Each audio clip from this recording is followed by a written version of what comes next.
Rebonsoir et bon appétit à ceux qui mangent, j'espère que vous allez bien, ici Blue Raptor pour bienvenue dans cette nouvelle vidéo, quatrième épisode de Pokémon Ultra Soleil, évidemment en let's play, évidemment. Euh, alors en fait, le programme, ce sera donc, en partie, ce sera la traversée de la route, enfin, il y aura la plage, et la visite de la plage d'Eka-Eka. Et enfin,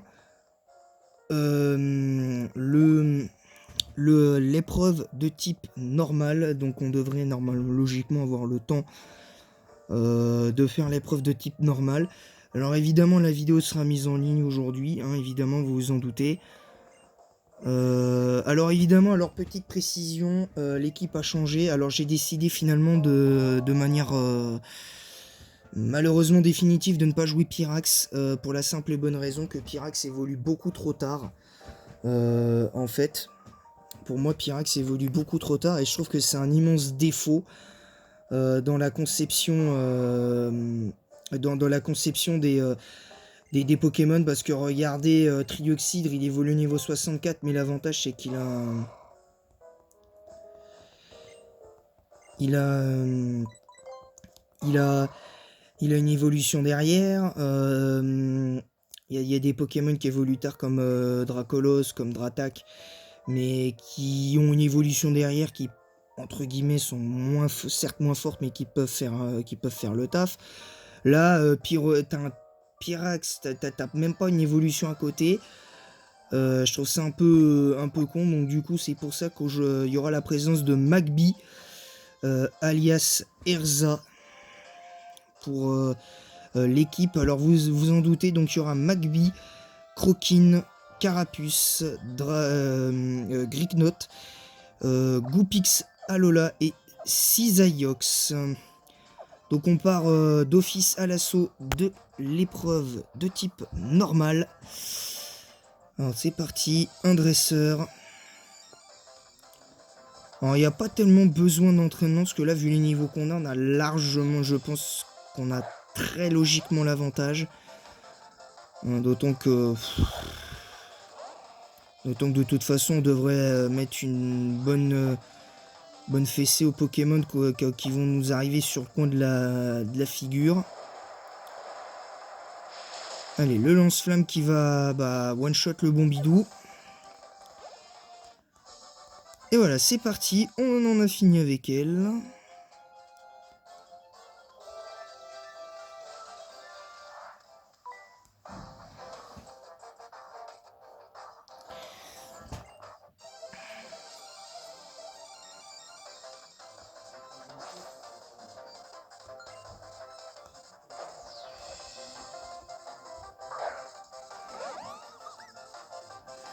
Alors, c'est Boudrive. Bon, on est toujours sur notre lead avec la petite Erza.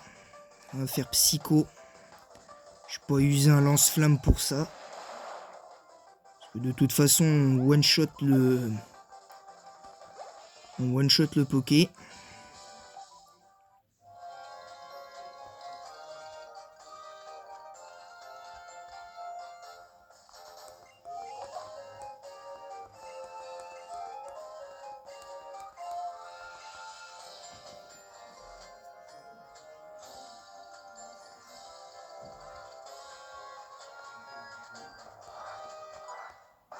Bon, on va l'affronter lui quand même aussi.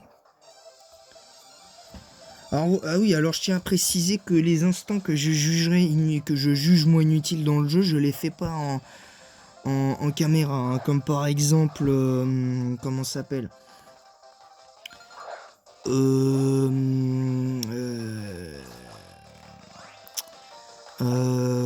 par exemple quand tu termines quand t'as fini, sauf sur les deux premières îles où il n'y a pas vraiment d'instant inutile, parce que la première partie du jeu, je trouve qu'il n'y a pas d'instant vraiment inutile, plus ou moins à part Altéo.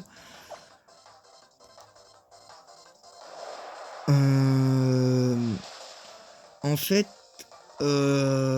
le souci, c'est qu'à partir de la 3e île, je trouve que le combat contre Chili il sera fait en caméra, ça c'est sûr. Par contre, je trouve que l'instant vraiment inutile pour moi, c'est par exemple quand tu dois juste après avoir en fait, c'est quand t'arrives sur au moment de comment ça s'appelle dans le paradis éther, quand tu dois aller sauver Lily. Alors pourquoi je dis ça? Parce que je trouve que faire tous les combats du truc, c'est pour moi un instant inutile. Mais pour vous, je ferai un effort et donc ce sera en caméra, parce que ce qui se passera au paradis éther, il sera en 2 parties. Avec évidemment le combat contre Elzamina, évidemment. Voilà. Ah oui, alors je tiens aussi à préciser un autre détail par rapport à ça.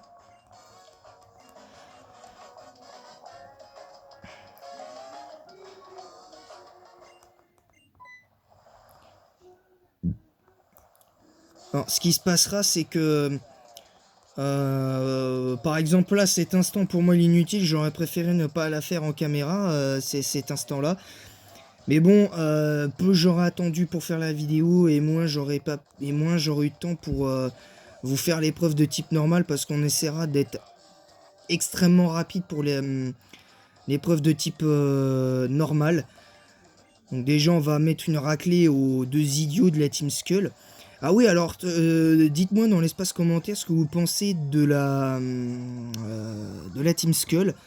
Moi personnellement, dans sa globalité, je suis assez déçu de la Team Skull. Alors ils ont du style, il n'y a pas de problème, mais par contre en termes de personnalité, c'est zéro. Les 2 seuls personnages qui ont de la personnalité dans la Team Skull, c'est comment ça s'appelle, c'est Guzma et Aposine, que entre parenthèses je trouve, bon, pour un personnage évidemment fictif, je la trouve mignonne. Après ça n'engage que moi.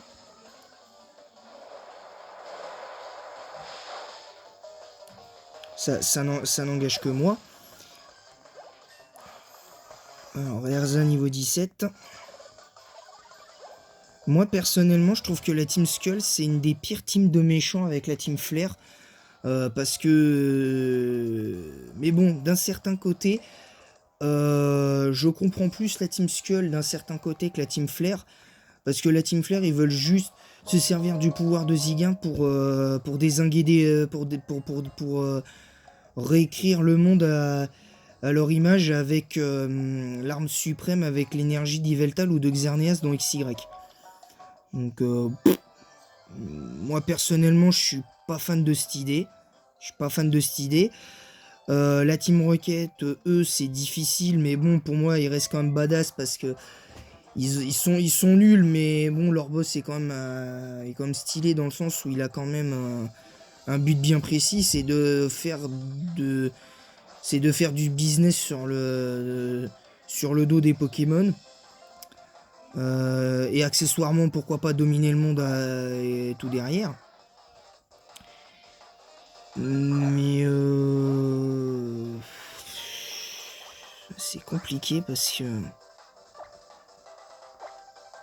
c'est compliqué en vrai, parce que personnellement moi je suis pas du genre à me dire ouais machin, il y a ci, il y a ça et tout.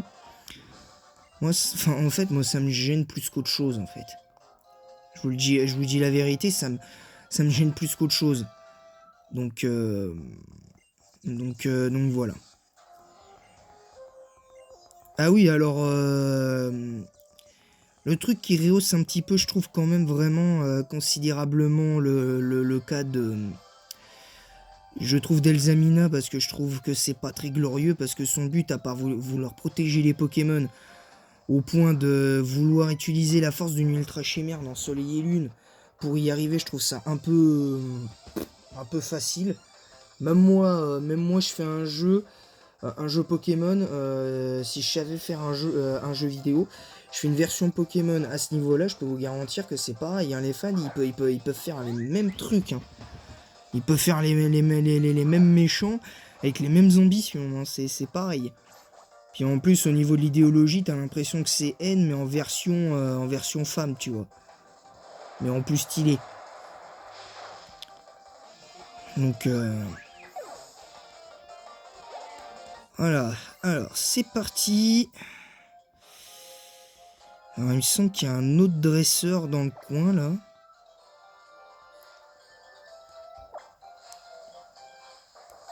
Ah, on a un Pokémon sauvage là. Oh, un soporifique. Alors ah oui, je tenais à préciser que par rapport à vos retours concernant les nuzlocke, c'est pas sûr du tout que j'en fasse sur ces versions parce que je trouve que c'est pas utile de faire un nuzlocke de ces versions. Alors par contre, il y a peut-être un truc qui arrivera, c'est que sur les anciennes versions en tout cas, par contre sur les anciennes versions, c'est sûr je le ferai en nuzlocke de la 1G à la 5. Ça c'est sûr, de la 1 à la 5 je ferai un nuzlocke. Par contre, sur la 6 et la 7, ça m'étonnerait que je fasse un nuzlocke parce que je trouve que c'est pas spécialement utile de faire un nuzlocke sur Saphir Alpha et sur Ultra Soleil. Je trouve que c'est pas spécialement utile. Mais pour l'instant, en tout cas, pour l'instant en l'état, je ferai pas de...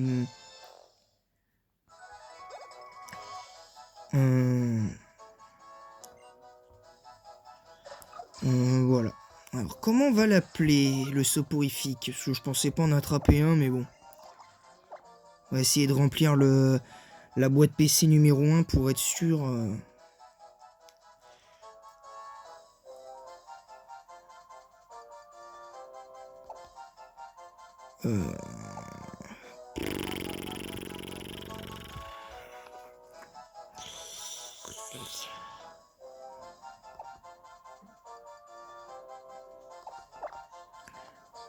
Je sais pas, je vais...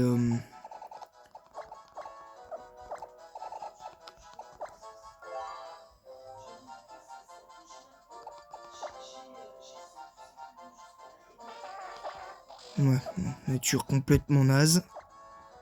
Donc lui va bien dormir dans le PC bien comme il faut. Alors je sais qu'il y a un dresseur là, mais on va pas le faire, on va pas l'affronter. Parce que de toute façon ça...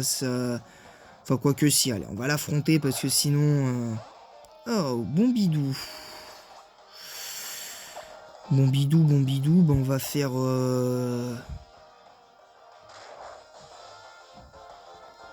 Oh, parasport. Il me semble que j'ai eu un antipara... Oh, vent féerique. Je sais pas pour vous, mais moi je le trouve mignon, Magby. Perso.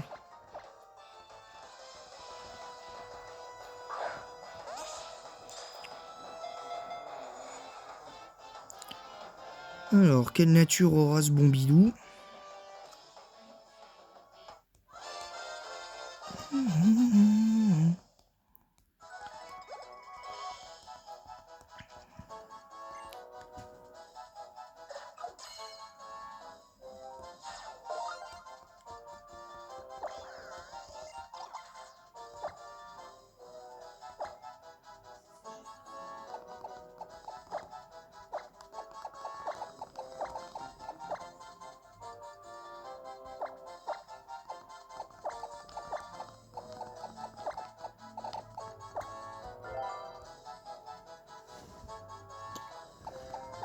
Alors, la nature.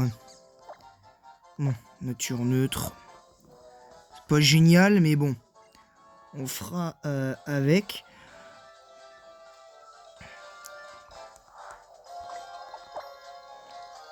Ah oui, on a une antipara. On va utiliser l'eau fraîche pour se soigner. Allez, c'est parti. Bon, lui, il a un rocabo, donc on va pas prendre de risque. Alors, ceci dit, je crois pas qu'il est... Il me semble dans mes souvenirs qu'il a pas G-Pierre. Le rocabo de l'éleveur. Enfin, il me semble pas qu'il est... Je sais pas. On va tenter le coup au pire. Déjà, on est plus rapide. Oh, ouais. Ouais, si tu veux. Gagner avec un type feu sur un type roche, ouais. Bon, même si c'était pas une attaque... bon, Psycho, c'est puissant, mais bon, faut peut-être pas exagérer non plus.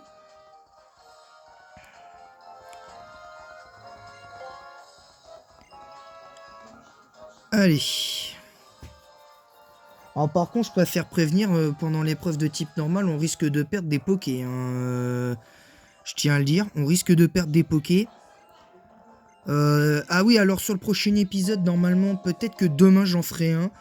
Parce que je pense que finalement, faire un épisode qu'un seul... je pense que je ferai qu'une seule vidéo par jour, du coup. Mais je pense que je ferai une vidéo par jour.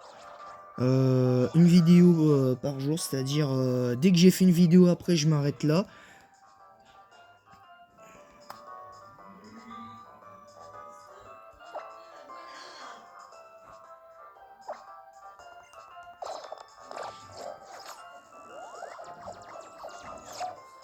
Bon, on gagne le motif soutien d'entrée. Bon, le point positif, c'est que ça, on va pouvoir l'utiliser.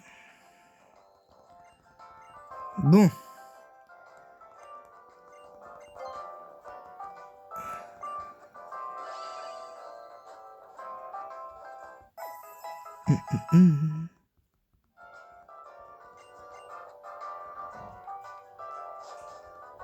On va aller quand même récupérer les baies qui sont à côté, là.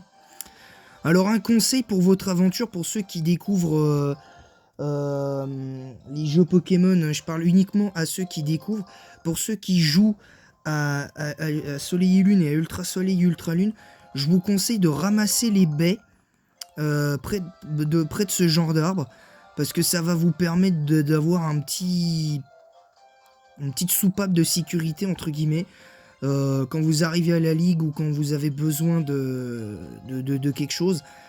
Du coup, au moins comme ça, si vous voulez, en plus d'un point de vue stratégique, il n'y a pas mieux, parce que du coup, comme ça, vous avez des baies, vous pouvez choisir la baie que vous pouvez mettre à votre Pokémon, et c'est cool. Donc ça, c'est plutôt sympa. Alors par contre, je trouve la grotte où on est là actuellement différente de ce qu'on voit dans l'animé, en fait. Je trouve que c'est différent. On dirait pas la même grotte que dans l'animé. Bon, après, c'est en même temps l'animé et le jeu, des fois, il y a des différences. Donc maintenant, voilà. Allez, c'est parti. Alors, le seul souci, c'est qu'on aura un autre combat contre la team Flair. On aura un autre combat contre la team des blaireaux, la team Skull. Bon, après, je suis méchant avec la team... En vrai, je suis méchant avec la team Skull parce que... Oula. En vrai, je suis méchant avec la team Skull parce que la team Skull, les sbires en tout cas sont vraiment nuls. En plus, le chara design des personnages dans le jeu en tout cas sont vraiment identiques. Je trouve qu'ils ont pas été judicieux dans ce choix-là. Mais bon, après t'en fais ce que tu veux. Allez, c'est parti. Allez, le lance-flamme. Voilà, mon glouton. Tu vires.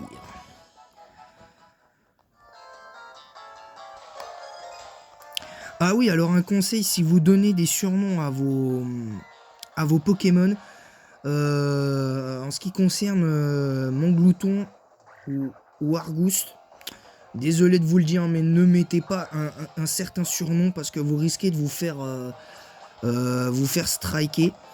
Je vous explique pendant le combat. Ce qui s'est passé, c'est que j'ai un ami qui avait ouvert une chaîne YouTube qui s'était fait striker pendant plus de 2 mois juste pour un surnom, et le surnom il faisait référence à quelqu'un qui, je sais plus, une personnalité qui vit je crois aux États-Unis, je sais plus, c'est un peu compliqué. Et il avait été striké parce que sur sa chaîne YouTube, il y avait des gens qui avaient dénoncé, des gens de sa chaîne qui avaient dénoncé ce genre de surnom parce que c'était pas respectueux. Il faut dire, bon, moi, ceci dit, j'avais vu la vidéo aussi, puis personnellement, je trouvais pas ça cool, moi. Donc, je trouvais pas ça cool parce que, très honnêtement, d'où tu te permets de faire un surnom comme ça sur des Pokémon. Donc, déjà, c'était un peu idiot. Mais bon, après, je trouvais ça idiot, je lui avais dit, mais c'était son choix. C'était son choix. Donc, mais bon, il devait comprendre, quoi, que c'était pas un truc à faire, quoi. Pour moi, il devait comprendre que c'était pas un truc à faire. Surtout à l'ère d'internet, quoi. Donc voilà. Et du coup, il s'est fait striker et il s'était fait striker. Du coup, il avait voulu, malgré le surnom, il avait voulu le faire sur Twitch. Parce qu'il s'était créé une chaîne Twitch en même temps. Bah, résultat, il a continué son stream sur Twitch et il s'est fait ban de Twitch pendant 6 mois à cause de ça. Donc, quand vous mettez un surnom, faites attention, soyez judicieux, quoi.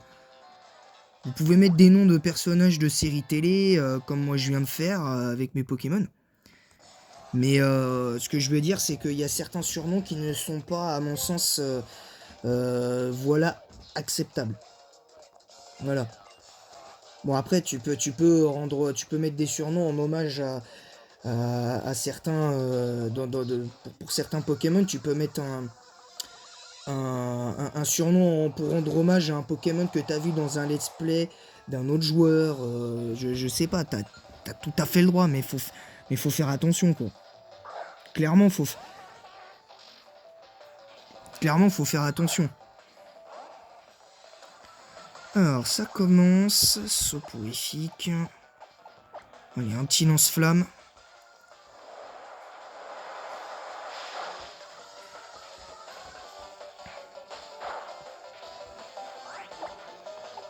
Allez, feinte. Parce que de toute façon, il nous manque juste une attaque pour pouvoir faire son set à ce petit bonhomme. Allez, niveau 18. Là, je pense là, en plus, contre les types combat, on aura bien besoin de lui. Enfin, on aura bien besoin de cette petite. Donc ça, c'est bien.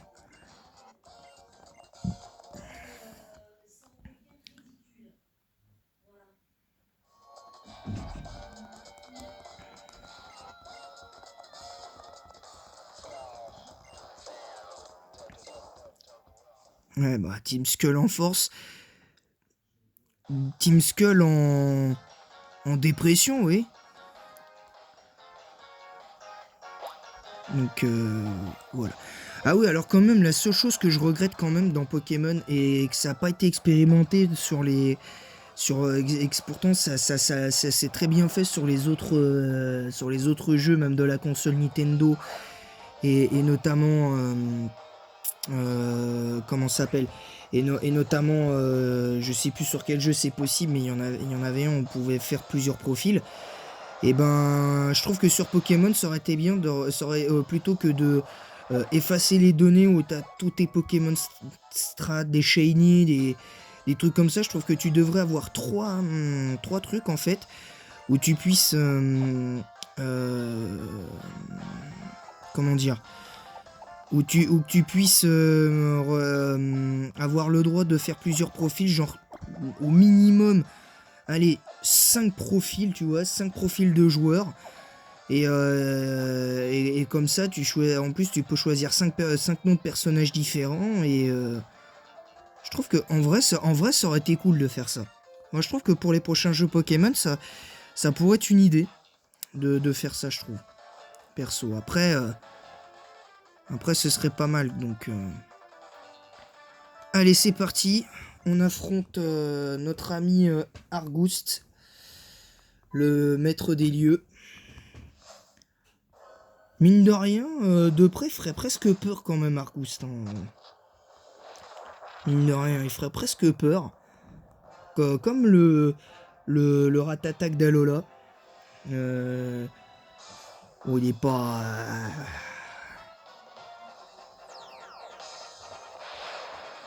il est pas super beau, mais... oh, il augmente sa défense physique. Ça tombe bien. Je suis spécial, donc... allez, lance-flamme.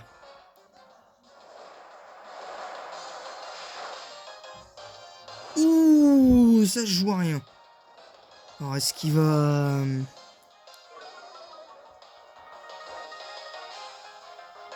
ah, dommage. Dommage, je pensais que j'allais le one-shot avec la brûlure. Donc on va refaire lance-flamme.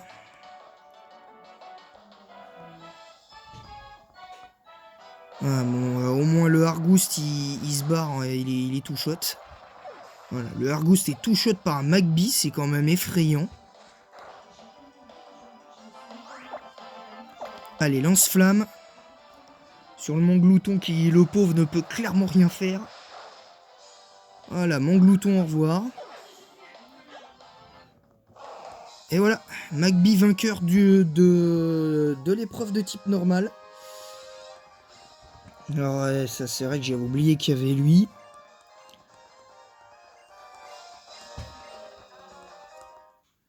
J'avais oublié que lui venait nous embêter à...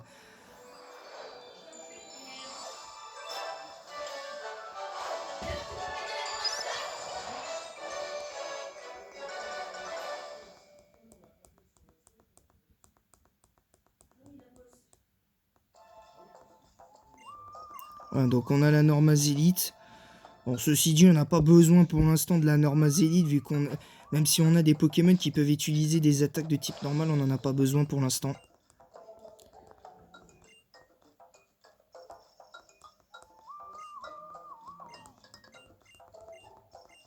Voilà, donc c'est parti.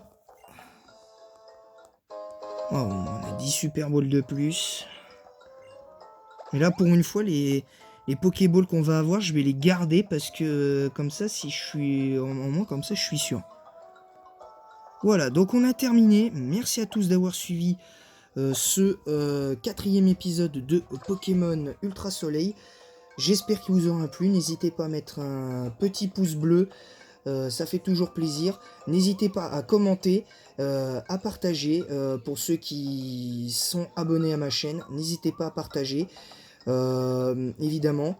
Et activez la petite cloche pour être averti des prochaines, pour être averti quand une vidéo sort.